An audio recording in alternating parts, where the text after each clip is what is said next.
કાર્યકર્તાઓના આ સ્નેહ મિલન સમારંભમાં આપણા ગુજરાતના પ્રભારી એવા ગોપાલરાયજી, સહપ્રભારી એવા દુર્ગેશભાઈ પાઠકજી અને સહપ્રભારી એવા ગુલાબસિંહ યાદવજી અને આપણા સૌના લાડીલા પ્રદેશ પ્રમુખ એવા ઈસુદાનજી સાથે જેમણે આ વિસાવદરમાં જેમનું નામ ચૂંટણી જાહેર થાય એના પહેલા જાહેર થયું છે એવા આપણા સૌના માર્ગદર્શક, આપણા સૌના લોક લાડીલા અને આપણા સૌના હુકમના એકા એવા ગોપાલભાઈ અને તમામ મંચસ્થ આગેવાનો સાથે ગુજરાતના દરેક જિલ્લા તાલુકામાંથી પધારેલા તમામ સાથી કાર્યકરો સૌનો હું હૃદયપૂર્વક આવકારું છું. સૌને મારા નમન કરું છું. સાથીઓ, આજે આ વિસાવદરમાં આપણે ભેગા થયા છે ત્યારે અમે હેમંતભાઈ હોય, આપણા 4 ધારાસભ્ય અમે વિધાનસભામાં હોય, ખેડૂતના પ્રશ્નો હોય, વિદ્યાર્થીઓના પ્રશ્નો હોય, મહિલાના પ્રશ્નો હોય, દલિતની વાત હોય, આદિવાસીઓની વાત હોય, માઇનોરિટીની વાત હોય કે કોઈ પણ પીડિત સમાજની વાત હોય, ત્યારે અમે વિધાનસભામાં જે તાકાતથી રજૂઆત કરીએ છીએ ત્યારે વિસાવદરની જનતાને વિનંતી કરવા માટે આવ્યા છે કે એકવાર ગોપાલભાઈને આપણી બધાની મહેનતથી વિધાનસભામાં પહોંચાડી દો. અમે ભાજપના તાનાશાહી સામે પહોંચી વળવા માટે તૈયાર છે. એમના ભય ભ્રમ ભ્રષ્ટાચારની જે રાજનીતિ છે, આજે આખા ગુજરાતમાં પોલીસનો ઉપયોગ કરીને જે દબાવવાની વાત ચાલે છે,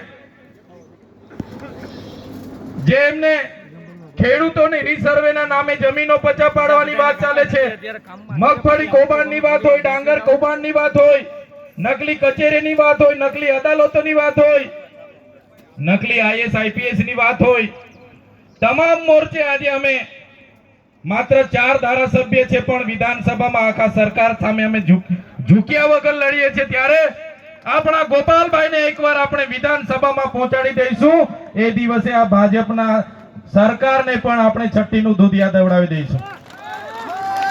આ મંચ પરથી રાજુભાઈએ કીધું કે પોલીસ આપણા કાર્યકર પર દમન કરે છે, ખોટી એફઆઈઆરો કરે છે, દબાવવાની વાત કરે છે, પણ આ મંચ પરથી હું તમને કેમ છું, અમે પણ વિસાવદરમાં મહિનોથી રોકાવાના છે. આપણા એક પણ કાર્યકરને કોઈ હાથ લગાડ્યો છે તે દિવસે પ્રશાસન એમના નેતાઓને પણ છઠ્ઠીનું દૂધ યાદ અવડાવી દઈશું. કોઈ ડરવાની જરૂર નથી. આ એમનો સાયકોલોજી ડર છે એને કાઢવાની જરૂર છે. સાથીઓ, શરૂઆત થઈ ગઈ છે. દિલ્હીની ટીમ આપણી વચ્ચે આવી ગઈ છે. માન્ય કેજરીવાલજી પોતે નિરીક્ષણ કરે છે, પલ-પલનો રિપોર્ટ લે છે. તો પહેલો ટાર્ગેટ આપણે વિસાવદર જીતવાનો છે. તૈયાર છો બધા? તૈયાર છો બધા? પહેલો ટાર્ગેટ આપણે વિસાવદર જીતવાનો છે.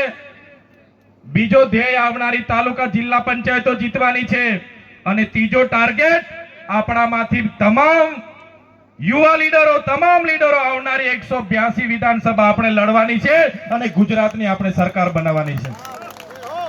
આમ આદમીની સરકાર બનાવવાની છે. એની શરૂઆત આજે વિસાવદરથી થયેલી છે. ત્યારે આપણા હજળબમ, આપણા લોક લાડીલા, આપણા બધાના મિત્ર, આપણા વડીલ અને માર્ગદર્શક ગોપાલભાઈ ઇટાલિયા માટે રાત દિવસ આપણે કરવા પડશે. તો બધાએ તૈયાર થઈ જવાનું છે. ગોપાલભાઈને વિધાનસભામાં લઈ જવાના છે. અમારે મોકલીશું ને બધા? ગોપાલભાઈને વિધાનસભામાં મોકલવાના છે અને એના માટે તન મન ધનથી બધાએ સહકાર આપવાનો છે. વધારે વાત હું નથી કરતો. જ્યારે પ્રદેશના પ્રભારી અહીંયા ઉપસ્થિત હોય, બસ આ જ વિનંતી કરવા માટે આવ્યા છે. તમામ કાર્યકર્તાઓ, તમારાથી જે પણ મદદ થાય આ ચૂંટણીમાં ગોપાલભાઈને વિધાનસભામાં મોકલવા માટે તન મન ધન અને સમય બધાએ આપવાનો છે. ધન્યવાદ. તમામ ગુજરાતના કાર્યકર્તાઓ, મંચસ્થ તમામ આગેવાનો, સૌ પોતાના કિંમતી સમય આપીને અહીંયા ઉપસ્થિત થયા છો. સૌને મારા હૃદયથી નમન કરું છું. સૌનો આભાર માનું છું. ધન્યવાદ.